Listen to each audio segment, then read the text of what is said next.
Բարև ձեզ սիրելի հայրենակիցներ, այսօր մայիսի 9-ն է, մեր պետական տոնացույցում այսօրը նշվում է որպես հաղթանակի և խաղաղության օր։ Այսօրվա խորհուրդը պայմանավորված է հայրենական մեծ պատերազմում 1945 թվականին առաջադեմ մարդկության տարած հաղթանակով ֆաշիզմի դեմ։ Այդ հաղթանակում իր ծանրակշիռ մասնակցությունն է բերել նաև հայ ժողովուրդը, իր նվիրական և հերոսական զավակներով, որոնք մասնակցել են հայրենական պատերազմին, տվել անդառնալի հսկայական կորուստներ և եղել են ոչ միայն այդ պատերազմի մասնակիցները, այլ նաև այդ պատերազմի ղեկավարները։ Դրանից հետո անկախ Հայաստանում մայիսի 9-ը մեզ համար նշանավորվեց նաև նոր հաղթանակներով։ Մայիսի 8-ի Շուշի ազատագրումը, Արցախի պաշտպանության բանակի կազմավորումը եռապատկեց այդ տոնը, դարձնելով եռատոն։ Ցավոք սրտի, այսօր մենք այս տոնի խորհրդից զրկված ենք հայրենիքի գողերի պատճառով։ Զրկված ենք նրանց պատճառով, ովքեր չունեն իրենց մեջ հայրենիք, ովքեր չեն սիրում մեր ժողովրդին, ովքեր ատում են մեր պետությունը և մեր ժողովրդին։ Եվ նրանք շարունակում են իշխել Հայաստանին, իշխել հայ ժողովրդին, տանելով ոչ թե հաղթանակների, այլ տանելով պատերազմների և տանելով պարտությունների և կորուստների։ Այսօրվա մեր զրույցի հիմնական նպատակը այս ողբերգությունը կանխելն է։ Վարչապետին անվստահություն հայտնելը կամ իմպիչմենտի գործընթացը նախաձեռնելը հենց այս նպատակն ունի՝ կանխել այս թշնամական ռեժիմի մահաբեր ընթացքը, պատժի և պատասխանատվության արժանացնել նրանց իրենց գործած հանցանքների և մեղքերի համար, ամրապնդել մեր պետությունը, ստեղծել բարենպաստ կյանքի պայմաններ մեր ժողովրդի համար, զարգացնել մեր երկիրը և դարձնել հայ ժողովրդին իրապես արժանի պետություն։ Այս նպատակն է, որ մեզ մղել է դեպի պայքարի և այդ պայքարին տալով ոչ թե անորոշ, այլ խիստ որոշակի, խիստ կոնկրետ դրսևորումներ։ Եվ դա օրինական, սահմանադրական ճանապարհով, ժողովրդի կամքով, իշխանություններից իրենց պատասխանատվության շրջանակներում որոշումների ակնկալումն է։ Իշխանությունը, ընտրված իշխանությունը մեր երկրում դա ազգային ժողովն է։ Ազգային ժողովն է ձևավորում կառավարություն, ազգային ժողովն է իրավասու փոխել այդ կառավարությանը, եթե դա չի իրագործում այն ծրագիրը, որը հավանության է արժանացել ազգային ժողովի կողմից, եթե այդ գործունեությունը ունի հակասություններ մեր երկրի սահմանադրության և օրենքների հետ, մեր երկրի հիմնադիր փաստաթղթի անկախության հռչակագրի հետ, և պետք է փոխվի այդ իշխանությունը, այլ ոչ թե սահմանադրությունը, այլ ոչ թե անկախության հռչակագիրը, այլ ոչ թե մեր ազգային նպատակները, այլ ոչ թե մեր անվտանգության ռազմավարությունը, այլ մարդիկ, ովքեր հրաժարվում են դրանից, իսկ նրանք սովորական մարդիկ են, հանրային ծառայողներ, մեր ժողովրդին, մեր ժողովրդի հաշվին ծառայություն մատուցողներ։ Պետք չի նրանց ընկալել որպես տենց մի շատ կարևոր մարդիկ, վարչապետ, ՔՊԸ-ականներ, նախարարներ, չգիտեմ պատգամավորներ, նրանք ծառայողներ են։ Ես ինքս զբաղեցրել եմ մի շարք բարձրաստիճան պաշտոններ և ունեցել եմ շատ նորմալ, հասարակ, հանգիստ, ծառայողի վերաբերմունք, այսինքն զբաղեցնում եմ պետական պաշտոն, այդ պաշտոնի լիազորությունների շրջանակներում մեր ժողովրդի, մեր պետությանը ծառայելու համար։ Եվ եթե իմ ծառայությունը օգտակար է, ապա այդ ծառայողը արժանի է խրախուսանքի, առաջխաղացման, նոր հնարավորությունների ընձեռման, իսկ եթե նրա ծառայությունը արդյունավետ չէ, նրա հետ վարվում են շատ հանգիստ, հեռացնում են իրենց զբաղեցրած պաշտոնից։ Ակնհայտ է, որ այս կառավարությունը, Նիկոլ Փաշինյանը իր ամբողջ հանցախմբով պարզապես չարիք է մեր պետության և ժողովրդի համար։ դա ապացուցելու կարիք այլևս չկա։ Դա ապացուցված է իրենց 7 տարվա պաշտոնավարմամբ։ Ես այսօր կամփոփեմ ձեզ համար այն իմպիչմենտի անվստահության գործընթացի արդյունքները, որովհետև մենք երբ որ ապրիլի 28-ին նամակներ էինք հանձնել ազգային ժողովի падգամավորներին, նախատեսել էինք մեր կողմից, մեր խնդրանքում խելամիտ ժամկետ դրանց պատասխան տալու համար։ Այդ ժամկետը սահմանված էր մինչև մայիսի 8-ը։ Այդ ժամկետը երեք լրացել է։ Մենք ունենք արձագանքներ եւ մենք նաեւ չունենք արձագանքներ։ Եվ ես հիմա կամփոփեմ այդ արձագանքները ձեզ համար եւ կնախանշեմ, կներկայացնեմ այն քայլերը, որոնք մենք առաջիկայում նախատեսում ենք իրականացնել ըստ ստեղծված իրավիճակի։ Ուրեմն ինչ ունենք մենք։ Նախորդ անցնող շաբաթվա ընթացքում Նիկոլ Փաշինյանը, երբ որ գտնվում էր ազգային ժողովում, ըստ էության բացառեց արտահերթ ընտրություններ անցկացնելու իր մտադրությունը։ Նախ ասեմ, որ արտահերթ ընտրություն անցկացնելը դա միայն իր ցանկությամբ չի, որ պայմանավորված է։ Մենք ունենք ընդամենը համապետական մեկ ընտրություն, դա ազգային ժողովի ընտրությունն է։ Ազգային ժողովի ընտրությունը կարող է լինել արտահերթ միայն մի դեպքում, երբ ազգային ժողովը լուծարվում է։ Իսկ ազգային ժողովի լուծարման հիմքերը սահմանված են սահմանադրությամբ։ Այսինքն պետք է վարչապետը հրաժարական տա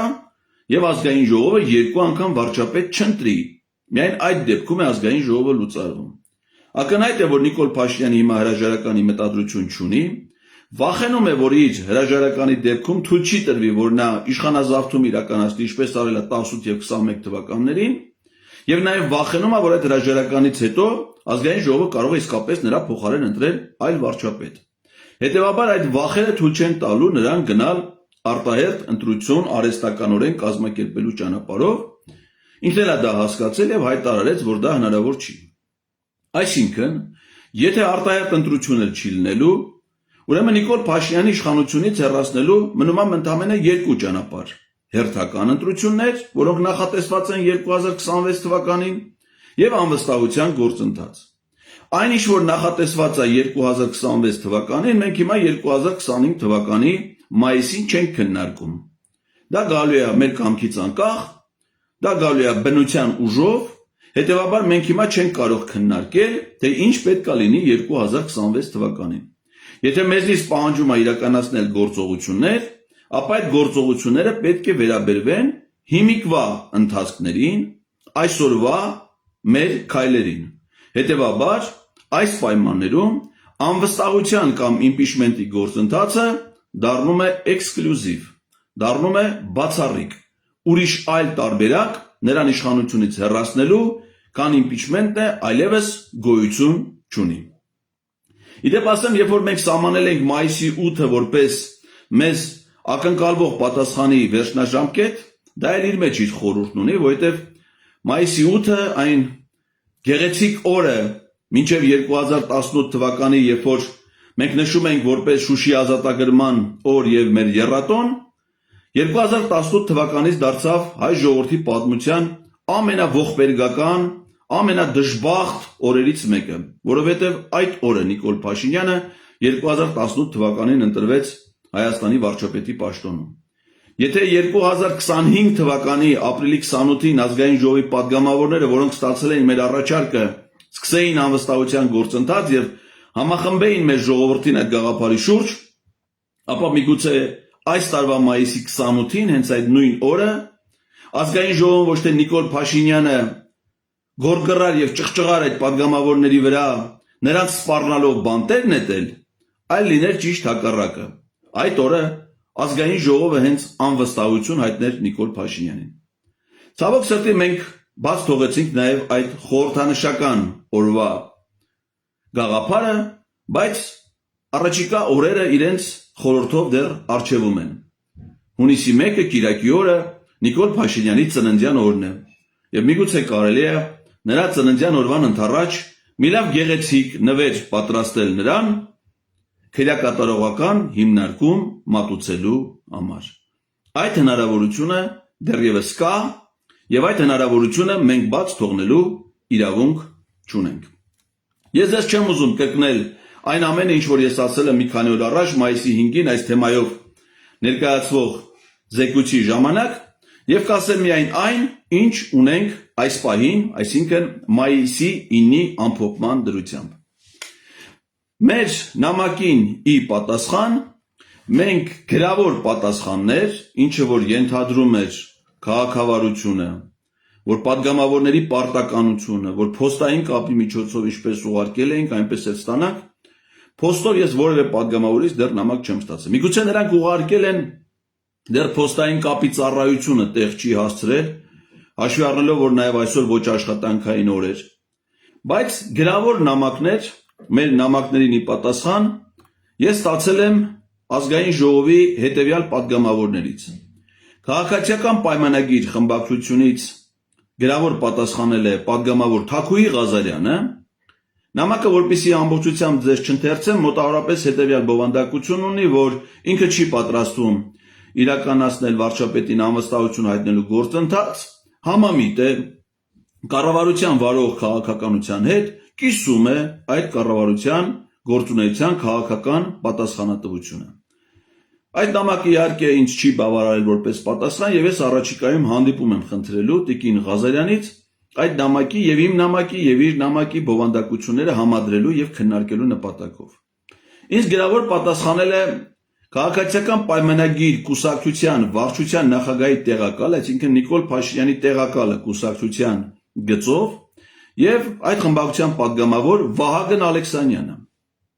Վահագն Ալեքսանյանը նույնպես չի հասկացել իմ նամակի բովանդակությունը եւ տվել է մոտարապես այնպիսի պատասխան, որ բնականաբար նշել է, որ ինքը չի նախաձեռնելու նման գործընթաց եւ առաջարկել է, որպեսզի ես ճնշում գործադրեմ Հայաստան խմբակցության վրա, որպեսզի տեխնացու առաջադրեն Ռոբերտ Քոչարյանին կամ Լևոն Քոչարյանին կամ նաեւ այլ տեխնացուների խոստանալով նրանց ուղարկել թոշակի քաղաքական թոշակի ազգային ժողովի ամբիոնից։ Իհարկե դա անլուրջ ցնդաբանություն է, նրա այդ պատասխանը, որովհետև ես իմ նամակում իրեն ուղված որևէ տեխնացուի, այդ թվում Ռոբերտ Քոչյանի կամ Լևոն Քոչյանի անուն չեմ տվել, եւ եթե ինքը ցանկանում է նրանց տեսնել վարչապետի տեխնացուի կարգավիճակում, ապա ինքն է կարող Ռոբերտ Քոչյանի կամ Լևոն Քոչյանի տեխնացություն առաջադրելով սկսել անվստահության գործընթաց։ Ես իրեն նման առաջարկ չեմ ներկայացրել։ Ես առաջիկայում եւս հանդիպում եմ նախատեսում Վահագն Ալեքսանյանի հետ իր այդ նամակի բովանդակությունը իր հետ քննարկելու նպատակով։ Ես գրավոր նամակ եմ ստացել ազգային ժողովի պատիվ ունեմ խմբակցության падգամավոր Թաքուհի Թովմասյանից։ Տիկին Թովմասյանը ինձ ուղարկել է այն գրությունը, այն հայտարարությունը, որը պատիվ ունեմ խմբակցությունը հրապարակել է, բոլորը ծանոթ եք այդ հրապարակմանը, ներեցեք, եւ դրա հետ միասին նաեւ նշել է, որ ինքը այս ընթացքում փորձել է ջանքեր է գործադրել տարբեր գործիչների հետ խորհրդակցել, բարձելու համար նրանց կարծիքը, արդյոք նրանք ցանկանում են առաջադրվել վարչապետի տեխնացու, որպեսզի ինքը այդ տեխնացության առաջադրումներով սկսի անվստահության գործընթաց եւ իր տեղեկություններով չնշելով մարդկանց անուններ, թե ում հետ է խորհրդակցել, նշել է, որ իրեն չի հաջողվել գտնել մի քաղաքական գործիչ, ով այս պահին համամիտ է առաջադրվել վարչապետի տեխնացուն։ Սա է տիկին Թովմասյանի պատասխանը։ Առանձին պատասխան է ներկայացել ոչ թե ինձ գրավոր, այլ Facebook-յան իր էջում եւ ազգային ժողովում ճեպազրույցում Հայաստան խմբակցության падգամավոր Աղվան Վարդանյանը, որին ես շատ մանրամասն նախադասություն առ նախադասություն վերլուծել եմ Գառնիկ Իսագուլյանի հեղինակային ազգային անվտանգություն վերջին հաղորդաշարի ժամանակ ուղիղ եթերում այդ հաղորդումը հասանելի է Live News լրատվական կայքի YouTube-յան ալիքում ազգային անվտանգության հաղորդաշար Գառնիկ Իսագուլյանի հետ, ում հետաքրքիր է իմ մեկնաբանությունները Աղվան Վարդանյանի այդ շատ խոցելի ուրեմն տեսակետներին եւ նամակին կարող եք ծանոթանալ այդ տեսագրության մեջ ձեր ուշադրությունը հիմա դրանով չեմ ուզում ծանրաբեռնել։ Մենք այս ընթացքում ունեցել ենք նաեւ երկու խմբակցությունների հայտարարությունները, մեկի ես անդրադարձել եմ մայիսի 5-ի այս ձևաչափով ներկայացման ժամանակ, որովհետև դա եղել էր մայիսի 2-ին, խոսքը Հայաստան խմբակցության հայտարարության մասին էր, որը կրկին չափազանց խոցելի էր, մենք դա վերլուծել ենք, հիմա դրան նորից չեմ ուզում անդրադառնալ, եւ պատիվ ունեմ խմբակցության հայտարարությունը, որը նույնպես ունի խոցելի տեղեր, այն իմաստով, որ չնայած այն բանին, որ նա այդ հայտարարությունը չէր պարունակում գոնե մեզ ուղղված պահանջներ կամ նախապայմաններ, եւ ըստ էության առավել դրական տրամադրվածություն ուներ նախաձեռնության վերաբերյալ, սակայն ֆունկցիոնալ իմաստով դա այս պահի դրությամբ նույնպես ոչինչ է, որովհետեւ պատիվ ունեմ խմբակցությունը ստորագրությունները դրել էր հայտարարության տակ, այլ ոչ թե ազգային ժողովի որոշման նախագծի, որը կնախաձեռներ վարչապետին անվստահություն հայտնելու գործընթաց։ Այսինքն մենք պատգամավորներին չէինք դիմել, որպեսզի նրանք մեզ պատասխաններ ուղարկեին հայտարարություններով կամ գրավոր տեսքով։ Մեր ակնկալիքն էր, որպեսզի նրանք սկսեին անվստահություն հայտնելու գործընթաց։ Օրինակ Հայաստան խմբակցության հայտարարության մեջ նույնիսկ չի երևում պատգամավորները իրենք են ստորագրել այդ հայտարարությունը, թե չէ, ես նույնիսկ հարցում եմ արել խմբակցության ղեկավար Սեյրան Օհանյանին, դեռ պատասխան չեմ ստացել, թե արդյոք իսկապես եղել է խմբակցությանից, թե չէ, որտեղ ա եղել, ովքեր են մասնակցել։ Պատիվ ունեմի պարագայում բոլորի ստորագրությունները 6 հոգու տեսանելի են, բայց ցավոք սրտի այդ ստորագրությունները դրված են հայտարարության տեքստի տակ, այլ ոչ թե վարչապետին անվստահություն հայտնելու նախաձեռնության։ Եվ ես հույս ունեմ, շատ մեծ հույս ունեմ, որ այդ ստորագրությունները կտրանսֆորմացվեն եւ կդրվեն այն բովանդակության տակ, ինչը որ մենք իրենցից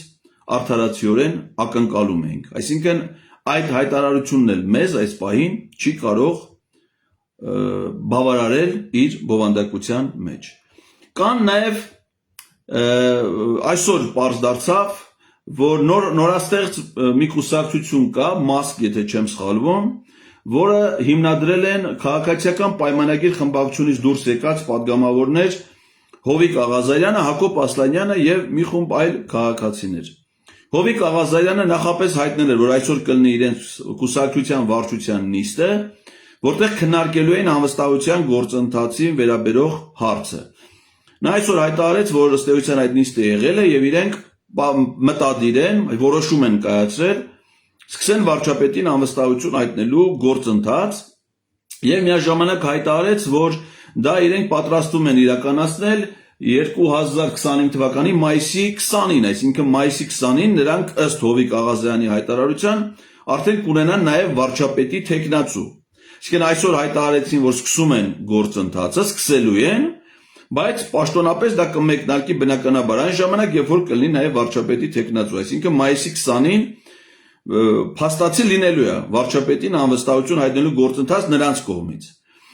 Անկեղծ ասած, ես հանդիպում ունեցել եմ Հովիկ Աղազարյանի հետ մինչև այս գործընթացի սկիզբը, նույնիսկ մինչև մեր նամակներ ազգային ժողովին հանձնելը, եւ ինձ համար անակնկալ չի այս զարգացումները, բայց ինձ համար հետաքրքիր է, թե ինչքանով կլինի այն օբյեկտիվ, որովհետեւ հասարակության մեջ կա մտավախություն, որ Հովիկ Աղազարյանը եւ Հակոբ Ասլանյանը, որոնք ԿՊ-ից հեռացել են ընդամենը մի քանի ոչխարների պատճառով, խոսքը իսկապես ոչխարների մասին է, այդ քրեական գործը, որի առանցքում ոչխարներն են, եւ միգուցե նրանք գաղափարական տարակարծություն դեռևս չունեն այդ իրենց իշխանական գործընկերների հետ, եւ կա անհանգստություն, որ միգուցե սա իշխանության կողմից ստեղծվող արհեստական գործընթաց է, բուն իմպիչմենտի ըստ էության գործընթացը վիժեցնելու նպատակով։ Մենք մեզնից շատ քիչ ջանքեր են պահանջվելու հասկանալու համար Հովիկ Աղազարյանի եւ Հակոբ Ասլանյանի մեկնարկելիք նախաձեռնության ազնվությունը եւ հասկանալու դրա զարգացումները, եւ եթե դրանք անազնիվ լինեն իշխանական պրոյեկտ, նախագիծ, կարծում եմ, որ մենք հասարակությանով ուժ կգտնենք դա խափանելու եւ իրական անվստահության գործընթացը առավել ինտենսիվ տեմպերով կյանքի կոչելու համար։ Այնպես ռիսկերը կան, բայց այդ ռիսկերը կառավարելի են։ Դեռ չեմ ուզում անդրադառնալ այդ ԿՊ-ական պատգամավորների արձագանքներին, իդեպ ասեմ, որ մի շարք բազմաթիվ պատգամավորներ իրենք են գնացել հարցազրույցների, չի եղել դեպք երևի որևէ պատգամավոր, որ որևէ տեղ գնա հարցազրույցի, իրեն չտան իմպիչմենտի վերաբերյալ հարցեր, այսօր օրինակ հայկական ժամանակ օրաթերթն է հարցազրույց վերցել քպեական մի падգամավոր Տիգրան Պարսիլյանից, ոչ ոք չի ճանաչում այդպես մարդկանց, պարզվում է այդպես մարդեր գոյություն ունի, բավականին իմիջիալից արտաքին տեսքով էլ մարդու բավականին նման էր։ Ու ասում է, որ ինքը կարդացել է այդ նամակը եւ դա նետել է աղբարկը, պատկերացնում եք։ Այսինքն մենք արդեն ունենք երկու բարբարոսություն մեր նամակների նկատմամբ, Արսեն Թորոսյանը հրապարակավ եթերում պատռում է այդ նամակը եւ այս մեկը, չգիտեմ, պատռել է թե չէ, բայց ասում է նետել եմ աղբարկը, այսինքն քաղաքացուց ստացել է նամակ ու նետել է աղբարկ։ Ես իրանց իհարկե կանդրադառնամ հետագայում դրա պատասխանը իրանք անպայման տալու են այդ իրենց ցինիկ պահվածքի։ Մենք ունեցել ենք նաև հանդիպումներ, ուզում եմ ձեզ ներկայացնել ամբողջական ցանկը այն հանդիպումների, որ արթուն ենք շարժման կողմից, ես եւ Նարեկ Մալյանը, ինչ-որ этаպում նաև մեր գործընկերներից մեկը ունեցել ենք մի շարք հանդիպումներ։ Մայիսի 2-ին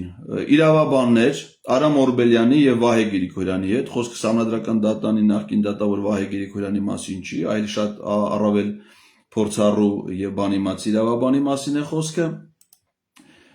Մայիսի 2-ին մենք հանդիպում ենք ունեցել Հայ ազգային կոնգրեսի փոխնախագահներ Լևոն Զորաբյանի, Արամ Մանուկյանի եւ կուսակցության վարչության անդամ Արմեն Խաչատրյանի հետ։ Մայիսի 5-ին մենք հանդիպում ենք ունեցել միասին այլընտրանքային հասարակական քաղաքական շարժման ներկայացուցիչների հետ։ Մայիսի 7-ին հանդիպում ենք ունեցել Հայրենիք կուսակցության ղեկավար Արթուր Վանեցյանի եւ կուսակցության վարչության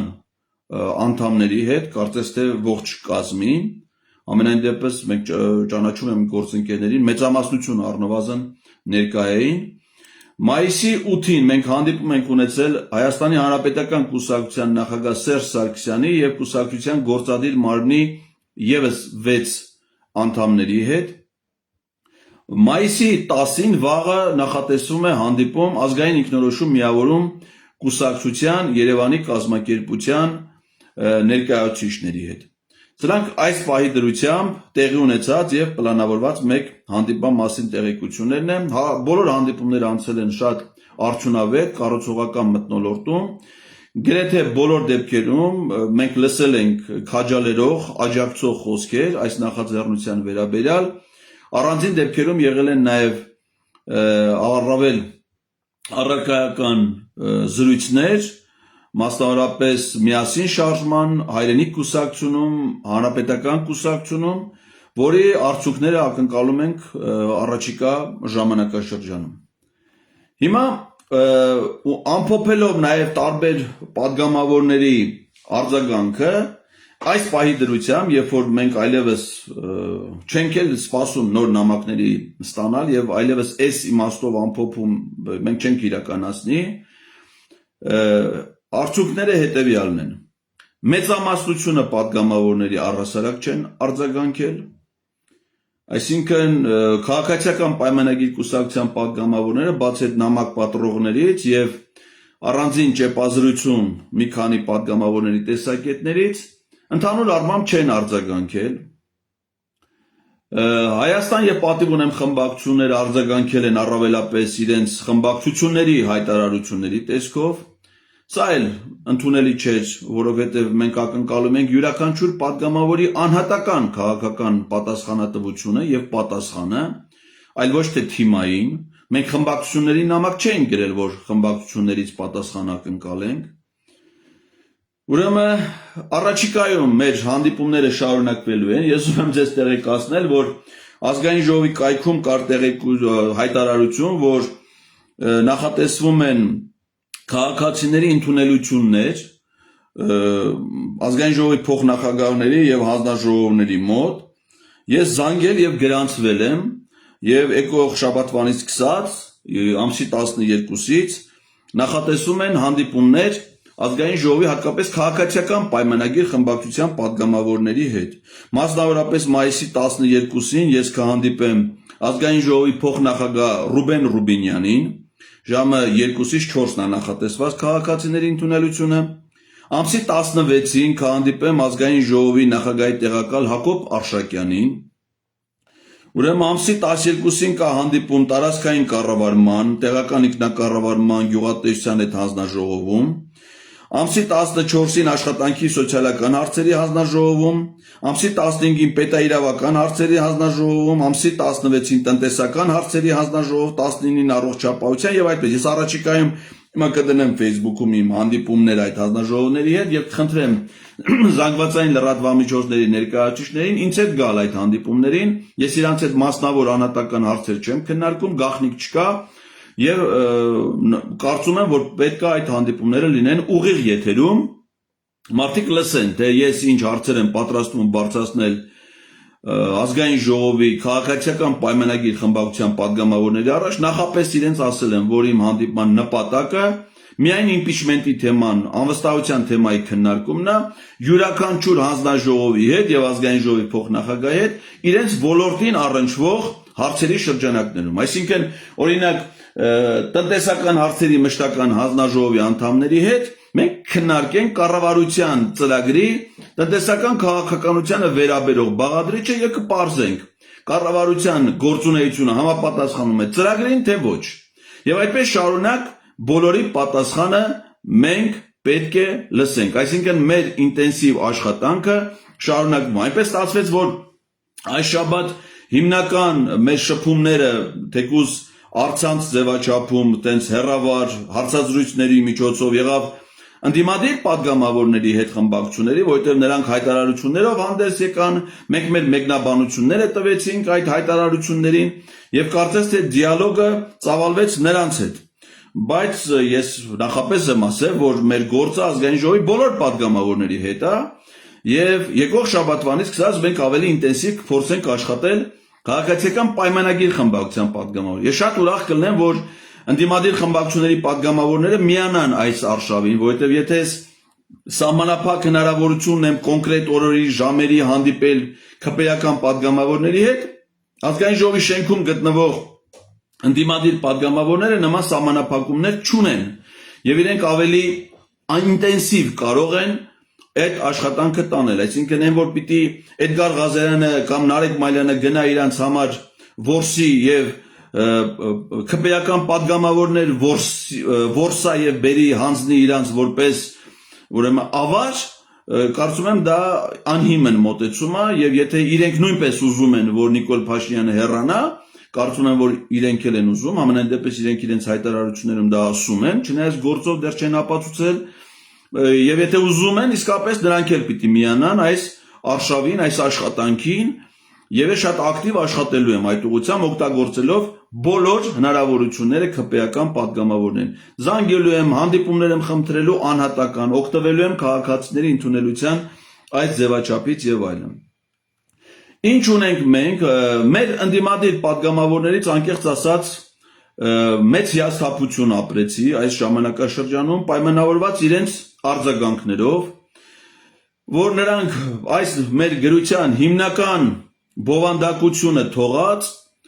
ազնիվ մտադրությունը թողած, սկսեցին դրան տալ այլաբանական մեկնաբանություններ, իրականությանը չհամապատասխանող, ներկայացնելով պահանջներ, անհիմն պահանջներ, դառնալով իսկապես թիրախ, իրանք իրենց թիրախավորեցին եւ նաեւ փորձեցին ինձ Նարեկ Մայլյանին թիրախավորել այս գործընթացում։ Ես ուզում եմ մեր падգամավորներին նորից խնդրել, որպեսզի իրենց մտքից հանեն բոլոր այլաբանությունները, բոլոր տարբեր ձևակերպումները, իրականությանը չհամապատասխանող եւ վերադառնան կոնստրուկտիվ հարաբերությունների դաշտ։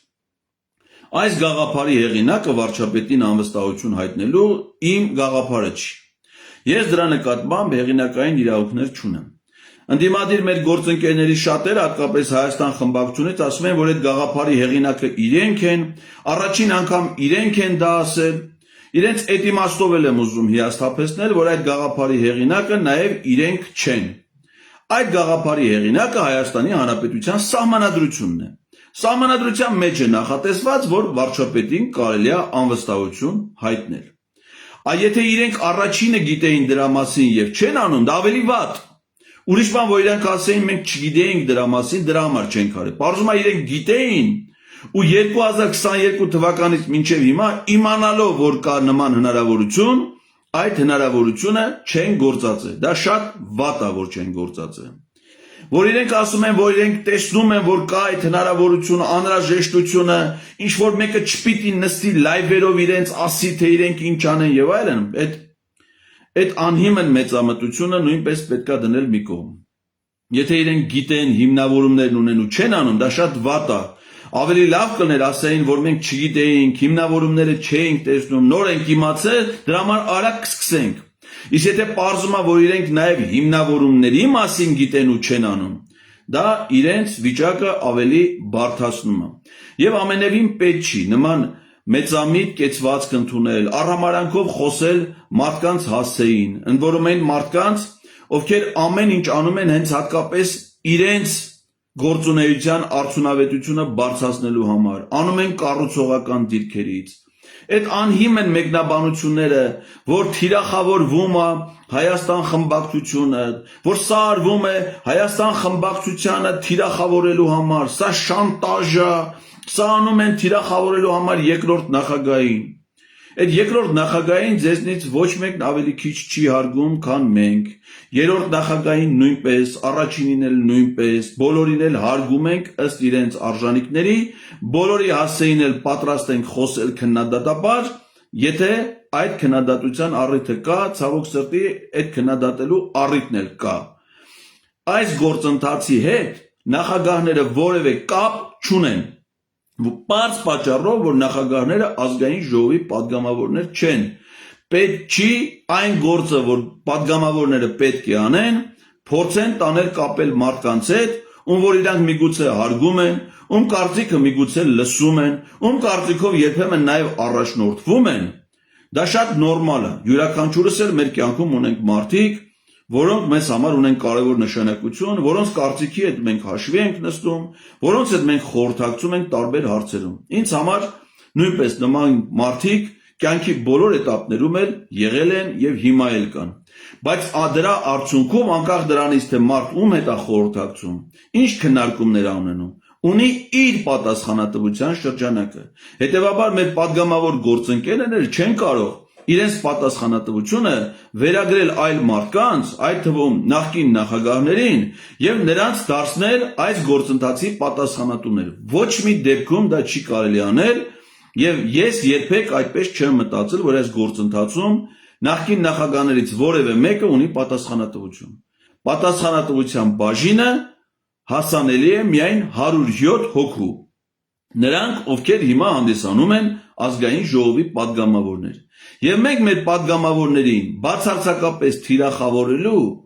ոչ միայն ցանկություն, այլև նպատակ չունենք։ Ասենք օրինակ ես ենթադրենք թիրախավորեմ որևէ падգամավորի, որ ինչ անեմ, կարեք ասեք, ինչ ստանամ ես դրա դիմաց։ Մարդը երբ որ մի գործունեություն է ծավալում, պիտի մոտիվացված լինի, չէ, շահագրգռված լինի։ Ասենք ենթադրենք մի падգամավոր թիրախավորվում է։ Ինչ օգուտ ես ունեմ դրանից, ինչ նպատակ ես պիտի ունենամ։ Նման բան գոյություն չունի։ Խնդրում եմ ձեր մտքից հանեք բոլոր այս տեսակի այլաբանությունները, այս մոտեցումը չափազանց ազնիվ է, իսկապես ազնիվ է, այն հիմնված է մեր երկրի օրենսդրության վրա եւ բխում է բացառապես մեր պետության եւ մեր ժողովրդի շահերից։ Այս գործընթացը ունի ընդամենը մեկ թիրախ։ Այդ թիրախի անունն է Նիկոլ Փաշինյան։ Ուրիշ որևէ թիրախ գոյություն չունի։ Ձեր գործունեություն չծավալելը, ձեր անգործությունը, այդ դա է դառնում թիրախ։ Այս գործընթացի հաջողության միակ շահառուն, միակը չէ, առաջին շահառուներից մեկը հենց падգամավորներն են, ովքեր այս գործը նախաձեռնելով ունենալու են միայն հաջողություն։ Ես նաև ինչ եմ ուզում ասել, որ այս գաղափարը կարճ ժամանակահատվածում ստացել է հանրային մեծ հնչեղություն եւ աջակցություն։ Եվ սա ամենևին պայմանավորված չի ոչ Էդգար Ղազարյանի, ոչ Նարեկ Մայլյանի հեղինակությամբ։ Իմ եւ Նարեկ Մայլյանի, ով էլ որ միանա այս գործին, անձնական հեղինակությունը, ազդեցությունը հանրային կյանքի վրա չափազանց համեստ է։ Իսկ գաղափարը, որ կարճ ժամանակահատվածում հնչեղություն է ստանում, դա պայմանավորված է ոչ թե սուբյեկտիվ գործոններով, այլ դա պայմանավորված է օբյեկտիվ գործոններով, այսինքն Գաղափարի նկատմամբ հանրային հետաքրությունը մեծ, ոչ թե անհատների։ Այսինքն, եթե իմ փոխարեն որևէ այլ մեկը այս գաղափարի մասին խոսի, այս գաղափարը առաջ մղի, միևնույնն է նա իր ճանապարհը հարթելով գնում է։ Եթե ես այլևս սրանով ընդհանրապես չզբաղվեմ, ոչ մի բառ չխոսեմ, ոչինչ չանեմ, Facebook-ից դուրս գամ, հարցազրույցների չգնամ, այս գաղափարը չի մեռնելու, այս գաղափարը չի կանգնելու։ Դա այլևս դարձել է մեր քաղաքական օրակարգի գլխավոր թեման։ Պատահական չի, որ այսքան լրատվամիջոցներում, այսքան հարցազրույցներ, լրագրողները նրանք խո հիմար մարդիկ չեն, որ իրենց հյուրերին գրեթե բոլորին առանց բացառության այս թեմայի վերաբերյալ հարցեր են տալի։ Այս թեմայի վերաբերյալ իրենց զրուցակցի կարծիքն են ուզում ճշտել։ Դա դրանից է, որ իրենք էլ են գիտակցում, որ այս գաղափարը պահանջված է, եւ գիտեն, որ դա պահանջված է իրենց հեռուստադիտողների, իրենց ընթերցողների, հասարակության համար։ Սա արդեն կորցրել է կառավարելիության բոլոր հնարավոր սահմանները եւ թափ է հավաքում։ Gallup International-ը հարցում էր արել կոնկրետ նշելով, ոչ թե անվստահության գաղափար ընդհանրապես, այլ ապրիլի 28-ից նշելով Էդգար Ղազյանի, Նարեկ Մայլյանի նախաձեռնությամբ սկսած անվստահության գործընթացի վերաբերյալ ինչ վերաբերմունք ունեք։ Հավաքական մոտ 37% հարցվածների դրական վերաբերմունքը արտահայտ։ Հասկանում եք, 10 օրում հարցումը լարել են մի քանի օրում, արդյունքները հրապարակել են 5 շաբաթ, այսինքն 5 օրվա աշխատանքը 5 օրվա հասարակության ըստ հարցվածների 37%-ի մոտ արդեն դրական վերաբերմունք առաջացել։ Եվ պարզ է, չէ, որ այս գաղափարը դեռ զարգանալու է։ Հետևաբար, սրա հետ հնարավոր չի հաշվի չնստել։ Հասարակության կարծիքի հետ, հասարակության կամքի հետ հնարավոր չի հաշվի չնստել։ Պարզ է, չէ, թե ինչ հասարակական ռեզոնանս առաջացնելու եւ ոգևորություն, եթե այս գաղափարը մտնի արդեն կոնկրետ իրագործման փուլ։ Երբ որ մենք ունենանք վարչապետի թեկնածու, ունենանք պատգամավորների ստորագրություններ այդ նախաձեռնության տակ, սկսենք աշխատել այդ ուղղությամբ, ԿՊ-ական պատգամավորների հետ մեր աշխատանքը լինի արդեն հասցեական, շատ կոնկրետ, ըստ թեկնածուի, կոնկրետ որոշման համար, ունենանք հաջողություններ, ես վստահ եմ, որ ունենալու ենք հաջողություններ։ Այս գաղափարի իրագործումը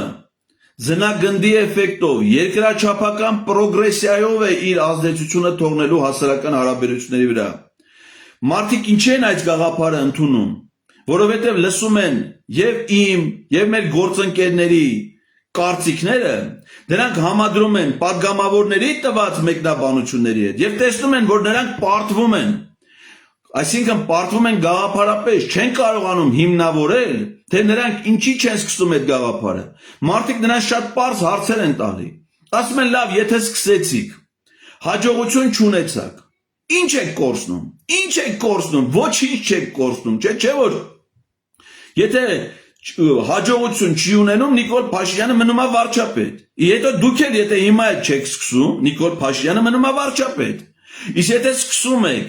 համախմբում ենք մեր ջանքերը, պայքարում ենք այդ ուղղությամբ, փորձում ենք այդ դժվարությունները հաղթահարել, հնարավոր է նաև արդյունք ունենանք, չէ՞։ Հնարավոր չի, չէ՞ արդյունք ունենալ, եթե դու ոչինչ չես անում, այսինքն եթե դու վարչապետի տեխնացու չունես, չես պայքարում այդ ուղղությամբ, ո՞նց պիտի նրան հեռացնես։ Եվ ինչքան էլ ուզում եք ասեք, այո, եթե դու ունես անվստահության հնարավորություն եւ դա չես գործադրում, ապա դա ակամա վերածվում է վստահության։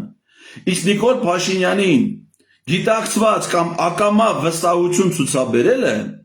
դա կործանարար է ցանկացած քաղաքական գործչի համար։